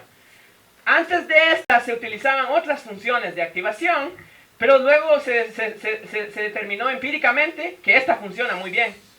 Y desde entonces se ha tratado de estudiar esta. Entonces, ¿qué es una red neuronal formalmente hablando? Una red neuronal es una función que se define de la siguiente forma. Es una función que va de un espacio euclidiano, RP0, que va a RPL más 1. Aquí P0 puede ser un número natural arbitrario. Por ejemplo, P0 podría ser 1.000.000, si tenemos una imagen que es 1000 por 1000. PL más 1 puede ser cualquier cosa también. PL más 1 podría ser de dimensión 1, pero podría ser de dimensión 20.000. Puede ser de cualquier dimensión. La gente usa esto para dimensiones arbitrarias. Entonces, la red neuronal se hace así. Yo tengo mi X, que es mi, en inglés le dicen el input. ¿Cómo sería en español? La entrada, gracias. Tengo mi X, que es la entrada. Yo lo que hago es, le aplico una función lineal a X. Si yo me detuviera ahí, nada más me quedaría con funciones lineales, así como aprendimos en regresión lineal. Pero aquí no, aquí seguimos. La componemos con phi de B1, y phi de B1 es una función que no es lineal. Entonces phi de B1 introduce no linealidad. Luego la componemos con una función lineal. Luego la volvemos a componer con otra de phi. Y así sucesivamente. Y podemos hacer esto un montón de veces. Y esto nos da una función que es muy complicada, que no es lineal, y que resulta muy útil en la práctica, que es lo que está detrás de ChatGPT y de todas esas cosas. Ahora bien, esta arquitectura que yo estoy hablando aquí es la arquitectura más sencilla, ¿no? Esta arquitectura es una arquitectura que se representa visualmente así, ¿no? Yo tengo x1, x2, x3, xp0. Estas son mis entradas, las entradas de mi vector entrada. Y lo que hacemos es algo de este estilo, ¿no? Aplicamos una operación que multiplica con pesos cada entrada. Esa me da un valor aquí. A ese valor le sustraemos B1 y lo componemos con phi. Y obtenemos un número aquí. Y hacemos lo mismo. Así. Obtenemos otro valor aquí. Y seguimos de esa forma. Y en cada layer calculamos uno nuevo. Esta cosa se llama red neuronal porque cuando los empezaron a estudiar estaban tratando de imitar cómo se comunican las neuronas en el cerebro, ¿no? Eso es lo que estaban tratando de hacer. Y lo que se hizo fue que cuando se empezaron a desarrollar las redes neuronales a finales de los 80s, habían resultados matemáticos de aproximación que nos decían cosas como este estilo. Si yo tengo una función estrella y yo tengo epsilon mayor que 0, yo puedo encontrar una red neuronal que me aproxime a f estrella, si f estrella es una función continua o si f estrella es una función bastante general. Las redes neuronales pueden aproximar bien casi cualquier función. Entonces eso hace que las redes neuronales sean flexibles, ¿no? Porque ustedes saben que las funciones lineales, por ejemplo, no van a ser buenas para aproximar ciertas funciones, ¿no? Pero las redes neuronales sí. Otra característica de las redes neuronales es que si esta función tiene una estructura particular, por ejemplo, si esta función tiene una estructura donde es la composición de varias funciones de baja dimensión, la red neuronal se puede construir una red neuronal que esté muy cerca de esta función. Y lo que sucede en la práctica es que al parecer cosas como imágenes, cosas como videos, cosas como el lenguaje, si bien es cierto son de alta dimensión, esas cosas no funciona tampoco. Esas cosas, perdón, ahora sí funciona. Esas cosas que pueden ser como imágenes, videos, lenguaje, si bien es cierto tienen alta dimensión, podemos pensarlas que son composiciones de funciones de más baja dimensión, y las redes neuronales pueden aproximar muy bien ese tipo de funciones. Y por ende pueden vencer la maldición de la dimensión. Porque cosas que usamos en la vida real no son necesarias, si bien es cierto, pueden ser Lipschitz, pero tienen más estructura. Las imágenes tienen más estructura, los videos tienen más estructuras. Entonces las redes neuronales son muy efectivas para ese tipo de problemas. Entonces continúo. Por ejemplo, podemos considerar que la dimensión de la entrada es d y que la dimensión de salida es 1. Y el estimador de las redes neuronales, sería minimizar sobre la clase de redes neuronales con cierto número de hidden layers y cierto número de neurones, la suma de los cuadrados de los errores. Ese sería el estimador. En la práctica, esto se hace utilizando gradiente de descenso o gradiente de descenso estocástico si el número de parámetros es muy grande. Y yo personalmente los motivo a que aprendan más de redes neuronales, aprendan a hacerlas en Python y en los software que se usan hoy en día, porque la realidad es que las redes neuronales casi siempre le ganan a todos los métodos, ¿no?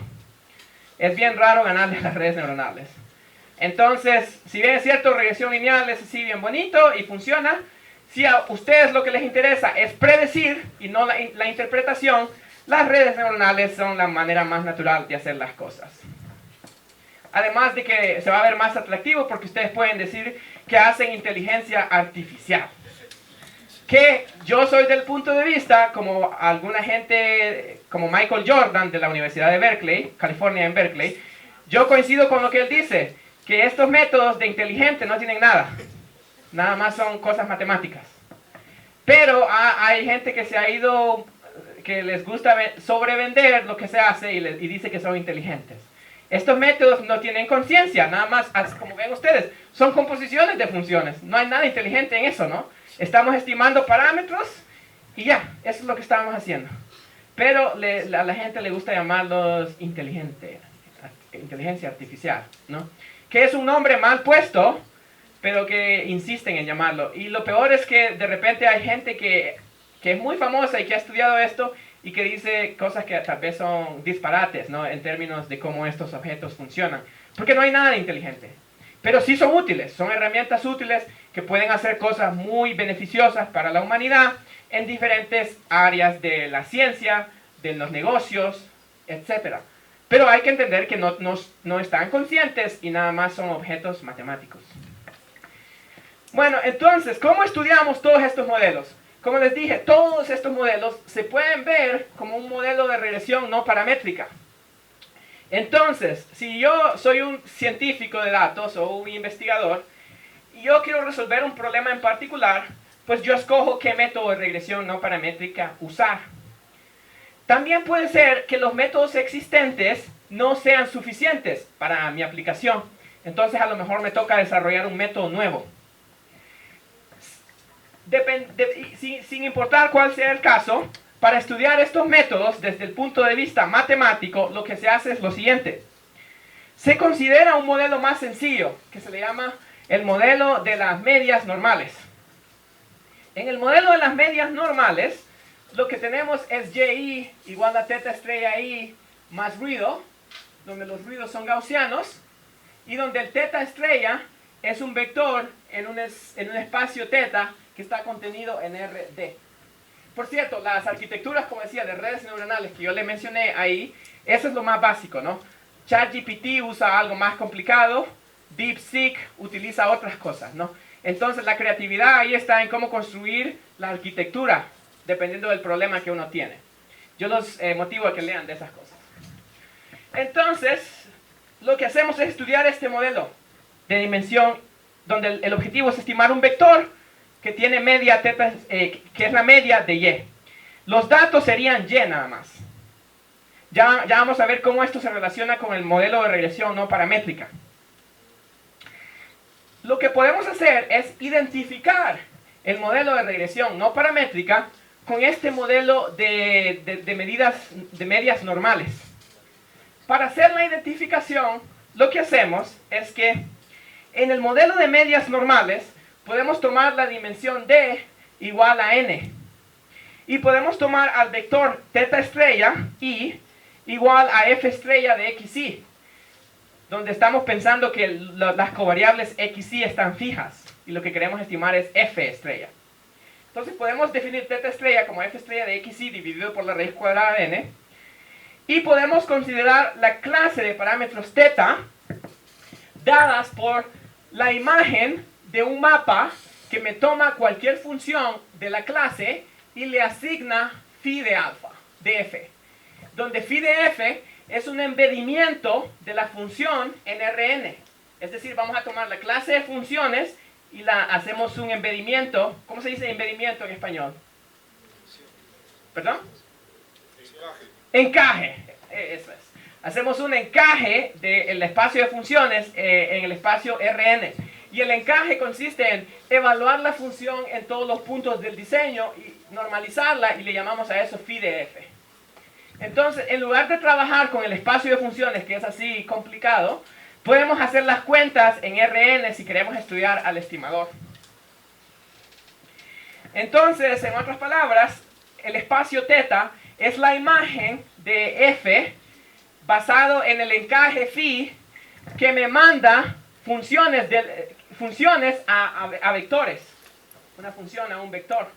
Las funciones tienen dominio en x y tienen rango en r, por eso les denoto rx, y el encaje va a rd, que en este caso d es igual a n. Nada más estoy encajando las funciones en un espacio euclidiano. Entonces el modelo se puede escribir así: y tilde i es igual a θ estrella i más un parámetro sigma y wi, donde wi es el ruido, y donde con mi normalización por la cantidad raíz cuadrada de n, y tilde de i es igual a yi dividido por la raíz cuadrada de n, y sigma tilde es eso. Nada más estoy haciendo un encaje de las funciones y definiendo un espacio de parámetros dado por la imagen del encaje. ¿Sí está claro lo que estoy haciendo? Ok. Esto es si lo que me interesa es estudiar los métodos de manera teórica, matemática. Y entonces el estimador f hat, que es el que yo obtengo minimizando la suma de los cuadrados de los residuos, lo puedo encajar y obtener θ hat, que va a ser un vector ahora.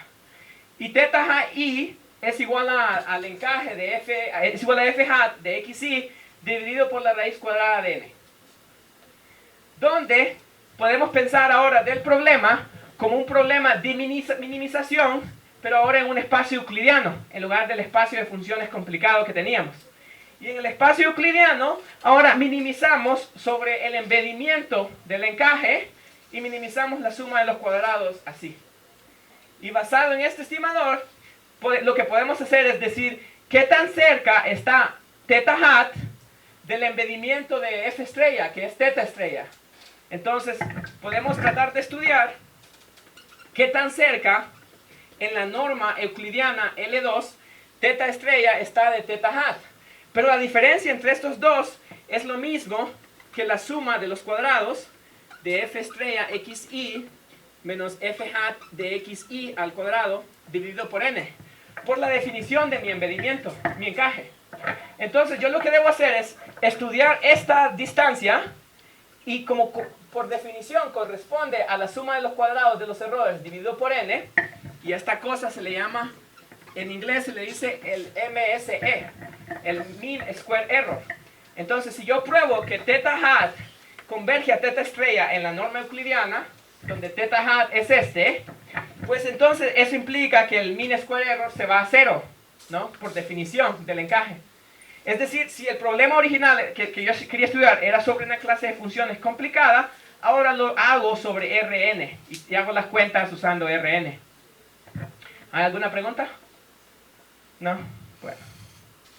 Entonces, eso me motiva a olvidarme un poco del modelo que tenía aquí al comienzo, donde lo que me interesaba era estudiar cómo estimar f estrella.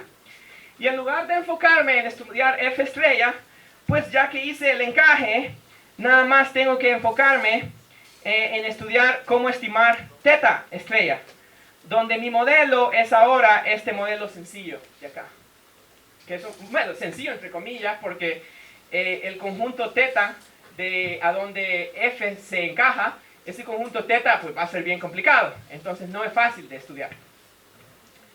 Muy bien, entonces eso es lo que hacemos. Y ahora les voy a dar el resultado principal de cómo uno estudia entonces la distancia entre θ hat y θ estrella. Porque si podemos estudiar eso, entonces podemos decir que existen garantías estadísticas que nos permiten decir que el estimador converge al objeto que queremos estimar, ¿no? Y si tenemos eso, pues al menos nos da un poco de credibilidad de que el estimador va a funcionar en casos generales. Y si es para cosas como redes neuronales, pues a la gente le importa porque todo el mundo usa redes neuronales, ¿no? Y queremos explicar por qué las redes neuronales funcionan. Ese es uno de los problemas que la gente tiene hoy en día. ¿Por qué funcionan, no? Matemáticamente. Lo único lo que se ha tenido por muchos años es nada más intuición, sin entender por qué. Entonces, este tipo de resultados es para entender por qué funcionan. Y también para motivarlos a ustedes y decirles que hay todo un campo de investigación, de estadística y de aprendizaje autónomo, o si quieren les digo de inteligencia artificial, para que tal vez así los convenzo, donde pueden usar las matemáticas que ustedes aprenden, esas cosas de análisis, de álgebra lineal, de análisis funcional, esas cosas de topología, esos conceptos los pueden aplicar a cosas que miles o millones de personas les interesan o les impacta la vida. Porque inteligencia artificial está en todo lo que hacemos, ¿no? Hoy en día domina nuestra vida. El algoritmo, por ejemplo, que cuando ustedes reciben recomendaciones de Netflix o de lo que ven, ese es un algoritmo que está basado en técnicas como el lazo. No es el lazo, pero es parecido. Son técnicas de aprendizaje autónomo. Todo lo que hacemos es aprendizaje autónomo. En Los Ángeles, por ejemplo, donde yo vivo, ya tenemos los carros que se manejan por sí solos, ¿no? Utilizando aprendizaje autónomo. Ya yo pido un carro, el carro llega y yo no necesito hablar con la gente. Yo me puedo sentar al lado del timón, tomar una siesta y cuando acuerdo ya llegué a mi destino, ¿no? Eso yo pienso va a pasar en muchos lados. De repente va a llegar a Honduras, pero va a tomar tiempo. Porque hay un proceso de aprendizaje para el algoritmo. En fin, me fui por otro lado. Entonces, volviendo a la abstracción, voy a suponer que el espacio θ del encaje está contenido en RD. Y uso la notación θu como la intersección de θ con la bola euclidiana de radio U. También escribo θ reubicado en θ0, para θ0 un elemento. θ0 es un elemento del espacio θ. Voy a centrar al espacio θ en θ0, tomando la diferencia entre θ y θ0. Y entonces estos son vectores de la forma θ menos θ0, donde θ está en el espacio. Y θ0u, ya le estoy agregando un montón de cosas a la notación, es la intersección de centrar, intersectando luego con la bola. Y entonces, la cantidad importante desde el punto de vista teórico para entender por qué el algoritmo funciona va a ser esta cosa que se llama la Gaussian Complexity de un conjunto T contenido en RD. Esta Gaussian Complexity está relacionada a lo que yo hablaba antes de la desigualdad de Dudley. Y va a ser, para el conjunto T, la Gaussian Complexity es el valor esperado del supremo de estos productos internos, donde tenemos al ruido y tenemos elementos θ del conjunto T. Esta cosa se llama Gaussian Complexity. Y como vimos, esto está relacionado con la desigualdad de Dudley, y eso se relaciona con el tamaño del conjunto T. Porque intuitivamente, si T es muy grande, muy vasto, esta Gaussian Complexity va a ser inmensa. Si T es muy pequeño, pues esta Gaussian Complexity va a ser pequeña. Por ejemplo, si T tiene un elemento nada más, esta Gaussian Complexity va a ser un número pequeño, cerca de 0, se puede probar. Entonces, aquí está el resultado principal, que es acerca del modelo de medias normales, y que entonces lo que uno utiliza es, dado un problema de regresión no paramétrica, como redes neuronales, como splines, como suma de mínimos cuadrados, como lazo, como todos esos, uno lo que hace es estudiar la versión en el encaje y luego aplicar algún resultado como este. Y de esa forma tratar de entender la teoría. Y entonces luego lo que uno hace es comparar, ¿no? Para todos los estimadores que tenemos en la práctica, pues tenemos de suma de mínimos cuadrados, tenemos lazo, tenemos Ridge Regression, tenemos redes neuronales, tenemos Random Forest, una lista enorme de métodos, ¿no? En algunos casos un método es mejor que otro, en algunos casos otro método es mejor y así. La teoría nos da un poco de intuición de cuándo usar estos métodos, cuándo un método es mejor que el otro. Si tenemos dos variables que son las covariables, pues no necesitamos redes neuronales. Podemos usar métodos que suponen Lipschitz Continuity, como por ejemplo métodos de kernel. Pero si tenemos 10 o más variables, ya esos métodos fallan. Entonces ahí podemos pensar en usar Ridge Regression, o lazo, o redes neuronales, o Random Forest. Dependiendo del problema uno determina qué usar. Pero eso también se guía por la teoría. Y también, si ustedes hacen investigación, van a desarrollar nuevos métodos. Y cuando desarrollan nuevos métodos, ustedes, para que la comunidad se los acepte, van a tener que justificar por qué funciona su método. Desarrollar teoría, pues. En fin, aquí está el estimador que considero, θ hat, que minimiza y menos θ, el cuadrado de la norma euclidiana, sobre el espacio. Y aquí está el resultado principal. El resultado principal dice que, supóngase que y está generado a partir de la condición del modelo, de medias normales. Supongamos que θ estrella está contenido en θ y que θ es un subconjunto de RD. Supongamos que este conjunto tiene forma de estrella con respecto al origen. Forma de estrella significa que se ve así. El origen está aquí y si este punto, está en el conjunto, el segmento tiene que estar en el conjunto. Es decir, el conjunto se ve como una estrella. Si este punto está en el conjunto, el segmento debe estar en el conjunto. El segmento al origen. Entonces, si consideramos el estimador de proyección, θ hat, definido en la ecuación 4, se puede probar que para todo u mayor que 0 y para todo t mayor o igual que 0, con esta probabilidad, la distancia entre el estimador y el parámetro está dada por el máximo entre dos cosas, y cada cosa, YUT, que aparece aquí, depende de la Gaussian complexity del espacio métrico. Entonces, si yo quiero estudiar un método en particular, primero necesito determinar quién es mi espacio θ, dado por el encaje.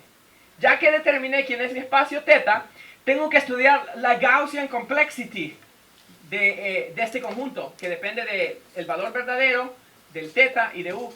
Para estudiar ese conjunto, ese número, lo que yo necesito es calcular la Gaussian complexity o calcular una cota superior. Pero puedo dar una cota superior usando Dudley inequality. Y si uso Dudley inequality, yo puedo dar una cota superior en este, que me da una cota superior en este, y por ende me da una cota superior en este.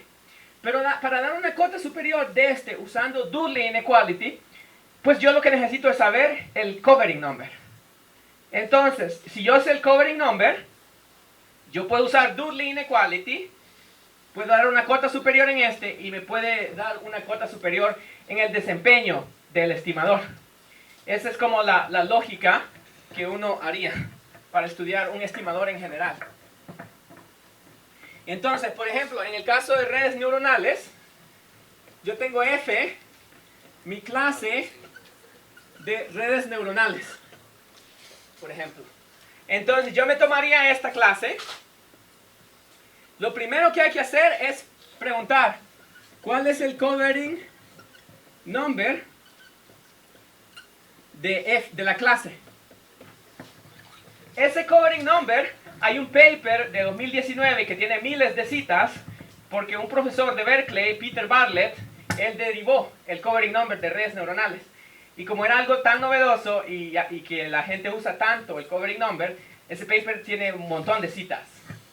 Entonces, él ya hizo algo ahí, pero él lo hizo para una arquitectura en particular. En ese tiempo no existía ChatGPT, no existían ciertas arquitecturas que ahora son famosas. Entonces hay problemas abiertos concernientes al covering number. Pero ya que yo sé el covering number, pues ya tengo esta cantidad con respecto a, digamos, la norma infinita o una norma. Lo voy a dejar así sin especificar qué norma. Ya que tengo este covering number, pues lo puedo usar volviendo a lo de Dudley. Si voy a lo de Dudley acá,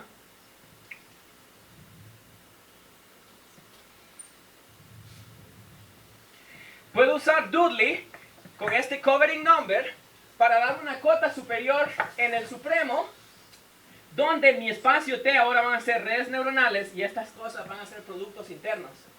Esa forma es como puedo usar Dudley para dar una cota superior en la Gaussian complexity. Y si luego yo voy al enunciado del teorema, que va a estar acá, el Dudley inequality con este covering number lo puedo usar para dar la cota superior en esta cosa. Y por ende puedo dar una cota superior en este y a este. Y puedo decir a qué velocidad mi estimador converge a la verdad. Lo que es impresionante, porque estos son problemas bien complicados. Y entonces, ¿por qué nos importa a qué velocidad converge el estimador al verdadero? Porque eso nos puede ser informativo, ¿no? Si yo sé que un método converge más rápido que otro, pues ¿qué método uso? El que converge más rápido, ¿no? Entonces, un ejemplo de esto fue en el procesamiento de señales. En la década de los 90, David Donoho, él estudió unos métodos que se llaman métodos de wavelet. No sé cómo se dice en español. ¿Alguien sabe el nombre? ¿Métodos de qué? De wavelength. Length. Ajá. De longitud de onda. Métodos de longitud de onda. Entonces, ¿qué hizo él? Él desarrolló teorías matemáticas donde hacía estimación de funciones en espacios de Besop, que son espacios de funciones de análisis, y él demostró que esos métodos tenían un radio de convergencia más rápido que otros métodos que, por ejemplo, que son métodos lineales, que son métodos de kernel. Entonces, como él probó matemáticamente que esos métodos convergen más rápido, eso le garantizó a la gente que esos métodos iban a desempeñarse de mejor manera que los métodos usuales.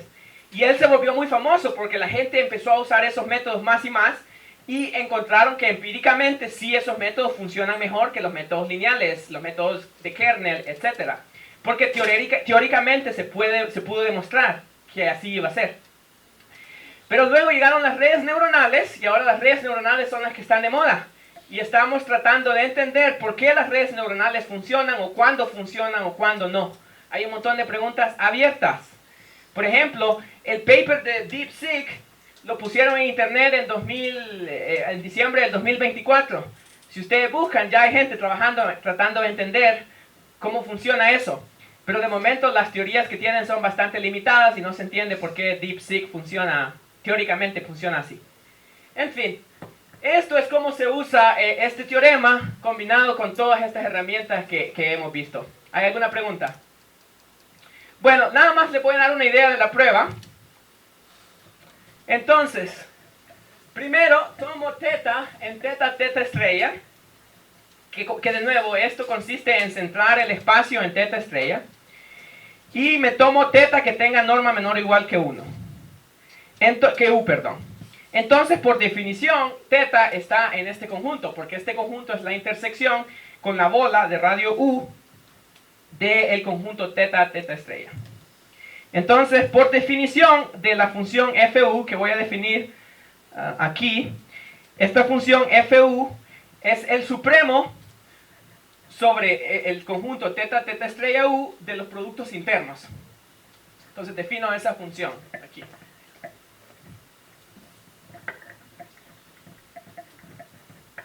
Entonces defino fu igual al supremo de teta estrella u, el producto interno de w teta, así.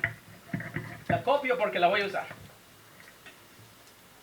Entonces, para demostrar el teorema, lo que yo quiero hacer es, yo quiero verificar que si y se genera como teta estrella más epsilon, y teta hat es el que minimiza sobre teta, sobre el espacio teta, a la distancia entre y el vector. Yo quiero demostrar que teta hat menos teta estrella, yo quiero demostrar que estos dos están cerca en algún sentido. el verdadero y el estimador. Entonces, el primer truco que uso es, así como enlazo, uso la desigualdad básica. Que la desigualdad básica me dice que como θ hat pertenece al mismo espacio que θ estrella, y como θ hat es el que minimiza la suma de los cuadrados, entonces esta desigualdad se cumple, ¿no? Por definición de ser el que minimiza. Esto se cumple. Entonces luego lo que hago es, tomo al y, que está en rojo, y los sustituyo por el modelo que tengo. Que el modelo que tengo es sigma multiplicado por w, y que lo voy a enfatizar aquí. Ese de ahí lo enfatizo porque y es igual a eso. Entonces, yo lo reemplazo aquí y aquí. Hago un álgebra, abro las cosas, me ensucio las manos y veo que puedo reescribir la diferencia entre θ hat y θ estrella como un producto en la norma 2, perdón, acotada por un producto interno entre θ hat y θ estrella con W y el sigma. Esto simplemente es de abrir la desigualdad básica y de resolver y de aislar esta cosa en la izquierda y mover todo a la derecha. Nada más álgebra. Entonces luego lo que yo hago es definir delta gorro como θ gorro menos θ estrella, que por definición es un elemento del espacio centrado en θ estrella. Y entonces el primer lema que uso es observar lo siguiente, ¿no? Si yo quiero estudiar este objeto, tengo que entender cómo se interrelacionan estos productos internos cuando delta hat está dado así. Quiero entender el producto interno. Entonces lo que yo hago es considerar el siguiente lema. El siguiente lema me da una cota superior al valor absoluto del producto interno sobre este conjunto θ estrella U. Y esa cota superior depende de la Gaussian complexity más un error. Y el lema que estoy usando es algo que yo le llamo aquí lema 1 y que se basa en la desigualdad de Lipschitz de variables aleatorias gaussianas, usando el hecho de que una función de esta forma es Lipschitz. Y entonces acotando la variable aleatoria con su valor esperado más un error extra, de la misma forma que usamos las desigualdades subgaussianas. Podemos usar eso aplicado a esta que va a ser una subgaussiana, el lado izquierdo. Entonces puedo probar eso, que este supremo está acotado por la complejidad gaussiana. Y también puedo probar, entonces usando el lema 2, que el producto interno entre W y delta es a lo más esto multiplicado por la complejidad gaussiana. Donde aquí el máximo, esto es para todo delta en θ estrella. En particular se va a cumplir para delta hat. Entonces, si ven, el producto interno con el ruido aquí aparece de manera natural en el problema. Y es por eso que tengo que entender cómo funciona eso. Porque esta cosa, cuando yo tomé el supremo, reemplazando θ hat con θ, va a ser una variable subgaussiana. Y el supremo es porque yo no sé quién es θ hat. θ hat puede ser cualquier elemento del espacio. Entonces tomo el supremo. Y por ello es que aparece el supremo de productos internos. Y por ello es que tenemos que estudiar estos procesos estocásticos para los que usamos Dudley inequality. Entonces se puede probar que el producto interno entre esto es menor o igual que la complejidad gaussiana multiplicada por un factor extra para todo delta en θ estrella. Y entonces consigo la prueba, pues yo había demostrado esto. Aquí le puedo poner el valor absoluto.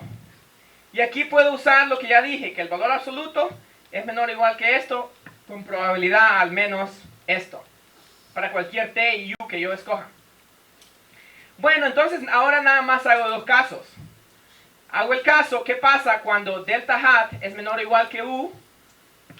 Y en ese caso, entre estos dos, el máximo va a ser 1. Entonces el máximo sería 1 y me queda sigma YUT. Me queda esta condición. Y esta condición la puedo escribir así, si tomo raíz cuadrada y arreglo. Y en el otro caso es cuando este es mayor que 1, que en ese caso de los dos de aquí, el más grande sería este, y entonces la desigualdad me queda así. Y ahora resuelvo para la diferencia en la norma, y me queda esto.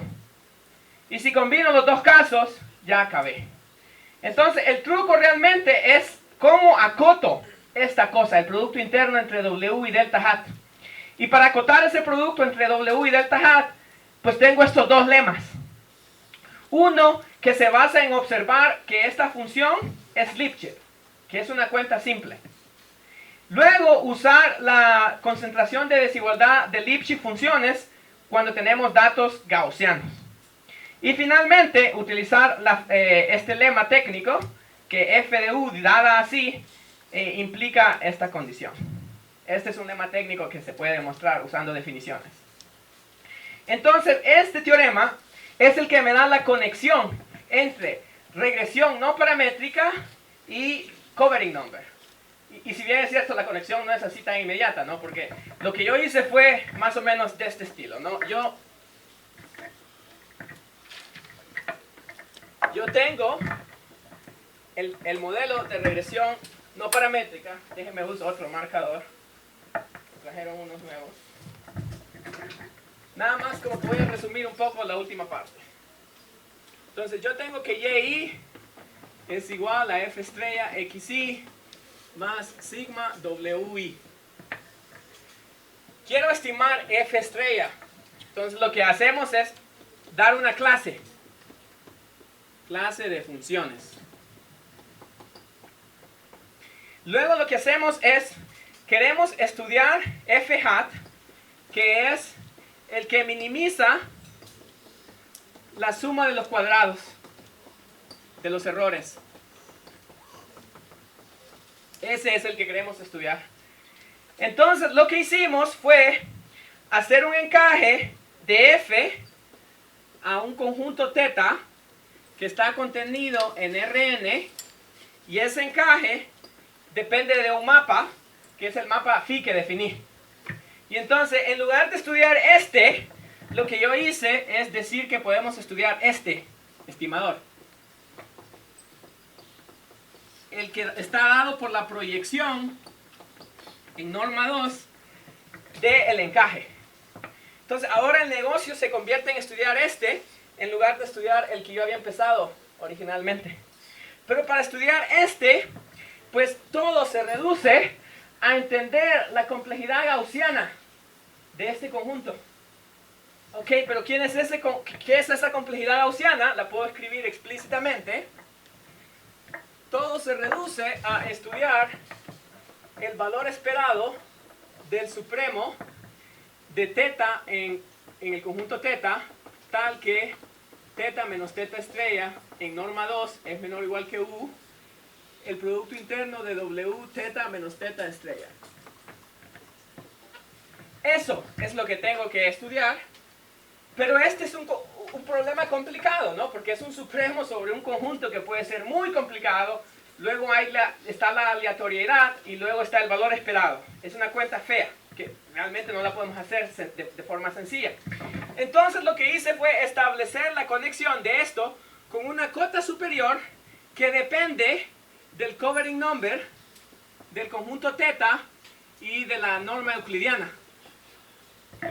Y entonces, si podemos entender el covering number del conjunto teta con respecto a la norma euclidiana, podemos usar Dudley inequality para acotar esto y luego hacer el plugin aquí y obtener una cota superior en el desempeño del estimador. Pero estudiar el covering number no es un problema sencillo porque no hay receta para hacer eso. No es como resolver un sistema de ecuaciones que yo puedo ir y agarrar Gaussian elimination. Aquí no, aquí el espacio puede ser complicadísimo, puede ser un espacio de análisis funcional, puede ser un espacio de redes neuronales complejas. Y entonces estudiar el covering number es un problema matemático que si alguien lo hace bien, pues gana un montón de citas y se vuelve famoso, ¿no? Como investigador. Y si no quieren hacer ese trabajo sucio, pues pueden usar los resultados que otros han hecho y aplicarlo a estimadores que tal vez ustedes definieron para un problema en particular. Entonces, esto les da un panorama, más o menos, esperaría yo, de cómo se hace investigación teórica en aprendizaje autónomo y de estadística. Y como les decía, hoy en día lo que está en apogeo son las redes neuronales, que las usan para todo. Desde carros autónomos hasta problemas en análisis del cerebro, problemas para estudiar cáncer, problemas para estudiar transacciones financieras, etc. Espero que este curso los convenza de que este tipo de métodos, que a lo mejor han visto algunos de ellos, estos métodos son muy útiles. Número 2, la teoría puede ser muy interesante. Algunos de los problemas son más difíciles que problemas de matemáticas puras, porque aquí uno no sabe, en matemáticas puras usted puede definir las cosas, ¿no? Aquí ya están definidas y lo que hay que hacer es resolver algo que miles de personas les importa, o millones, pero que ya está definido. No es que yo me voy a inventar mis nuevos axiomas. Igual y sí pueden, pero en general es más complicado hacer eso que decir voy a crear esta cosa nueva y la voy a estudiar porque me da la gana. Pero aquí como que ya son cosas que la gente está usando, ¿no? Es decir, cualquier persona que trabaja en ingeniería eléctrica, en biología, en física, por ejemplo en Estados Unidos, usan ellos estas cosas para lo que están haciendo. Es decir, los ejemplos son tangibles. Nada más métanse a un carro autónomo y ahí está la red neuronal. Ahí están los modelos estadísticos. Entonces, si eso no los emociona, yo no sé qué les va a emocionar. Estoy tratando de venderles que la estadística es donde deberían ir. Ojalá que estadística, aprendizaje autónomo, ciencia de datos, inteligencia artificial, llámenlo como quiera, al final del día, como dice Michael Jordan, todo es estadística, nada más que la gente le llama a otras cosas para atraer fondos y atención y etcétera. Pero al final del día todo es estadística. Y hay quien dice que la estadística es rama de la matemática, hay quien dice que no me voy a meter a eso, pero quiero convencerlos de que por favor métanse a estadística. Porque además, la otra cosa que voy a decir, porque no sé si mañana voy a hablar en frente de ustedes, la otra cosa que voy a decir es, los trabajos más comunes hoy en día están en estadística y en computación, machine learning. Si ustedes quieren tener oportunidades laborales, ahí es donde van a estar la mayoría de los trabajos. En Estados Unidos pasa un fenómeno, que es, gente estudia matemáticas puras y otras áreas. Yo no tengo nada contra las matemáticas puras, mi hermano es matemático puro. Pero cuando la gente se gradúa del doctorado, se dan cuenta de que han pasado 5 años estudiando algo bien teórico que no tiene ninguna aplicación. Entonces, ¿qué hacen? Les toca aprender estadística. Se rehusaron por décadas a aprender estadística y ahora sí la tienen que aprender porque si no, no les dan chamba. Entonces, aprenden estadística y ahora sí les va bien. Entonces, yo lo que les quiero decir es que aprendan, por favor, que no les dé miedo, que se metan. Y si no les gusta la cosa aplicada, pues pueden hacer teoría también y van a encontrar trabajo. A las compañías que se dedican a analizar datos financieros, por ejemplo, lo que le llaman hedge funds, a ellos les gustan la gente que son muy teórica, que entiende a profundidad este tipo de cosas. Si eso es lo que les gusta a ustedes, pues adelante, pueden ganar $500,000 anuales cuando tengan su primer trabajo. Entonces, si ustedes se quieren hacer ricos, pueden estudiar matemáticas, les va a ir mejor que en el fútbol, porque en el fútbol se pueden lesionar. En matemáticas no se van a lesionar, primero Dios. Y en estadística, si no quieren ser teóricos, pueden hacer cosas aplicadas también. Entonces yo nada más quiero dejarles ese mensaje. Hagan estadística, hagan aprendizaje autónomo. Van a encontrar trabajos, en la industria, en la academia. En la academia hay tantos trabajos. Fíjense que en Estados Unidos contratan gente de profesores de business, de matemáticas, de biología, de psicología, de todas las áreas, de física. Gente que sabe, que hace estadística. Cuando yo andaba buscando trabajo, me dieron trabajos de matemático, de bioestadística. Yo no sé nada de bioestadística. Me daban en las mejores universidades, solo porque quieren gente de estadística, ellos. Entonces, aprendan, por favor. Porque ahí es donde están los trabajos, ahí es donde están las oportunidades. Está bien hacer cosas puras. Hay gente que es muy buena en eso y que sigan adelante. Pero, como les decía yo a mis estudiantes, a mis compañeros de México, yo no soy Terence Tao, pero voy a hacer cosas interesantes. y ahora tengo oficina cerca de Terence Town. Entonces así pasa, ¿no? La estadística lo puede llevar a uno a lugares buenos.